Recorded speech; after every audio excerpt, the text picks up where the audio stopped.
केदार शर्मा बॉलीवुड के प्रसिद्ध फिल्म निर्माता और निर्देशक। केदार के खाते में कई फिल्में भी हैं। केदार ने फिल्म सिनेमा में कई जाने माने नामों को ब्रेक दिया। ऑडियंस आज भी केदार की फिल्मों को देखना पसंद करती है। केदार ने राज कपूर, गीता बाली, मधुबाला, तनुजा अभिनेताओं में भारत भूषण, संगीतकारों में स्नेहल भाटकर और रोशन के हिंदी सिनेमा में इन सभी को ब्रेक दिया। केदार ने बच्चों की फिल्म समाज में भी महत्वपूर्ण भूमिका निभाई। तो चलिए जानते हैं केदार की जिंदगी की कुछ दिलचस्प बातें। केदार शर्मा का जन्म 12 अप्रैल 1910 में हुआ था। केदार ने अंग्रेजी में स्नातक की पढ़ाई पूरी की। उनके पिता चाहते थे कि वह एक शिक्षक के रूप में कॉलेज में पढ़ाएं, लेकिन उनका रुझान हमेशा से सिनेमा की तरफ रहा।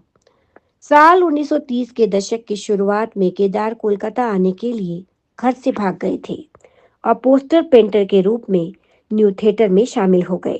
केदार ने अपने करियर में पहली बार दिल ही तो है का निर्देशन किया था। उनकी यह फिल्म 1939 में रिलीज हुई थी। इसके बाद उनकी सबसे लोकप्रिय फिल्म चित्रलेखा साल 1941 में रिलीज हुई। केदार इंडस्ट्री के गुस्सैल डायरेक्टर भी माने जाते थे। ऐसा ही एक वाकया हुआ था जिसने उन्हें पूरी इंडस्ट्री में फेमस कर दिया। तो चलिए जानते हैं कि आखिर वो कौन सा किस्सा था जिसके बाद निर्देशक को यह उपाधि प्राप्त हुई थी। यह बात साल 1961 की है। उस समय केदार फिल्म हमारी याद आएगी को डायरेक्ट कर रहे थे।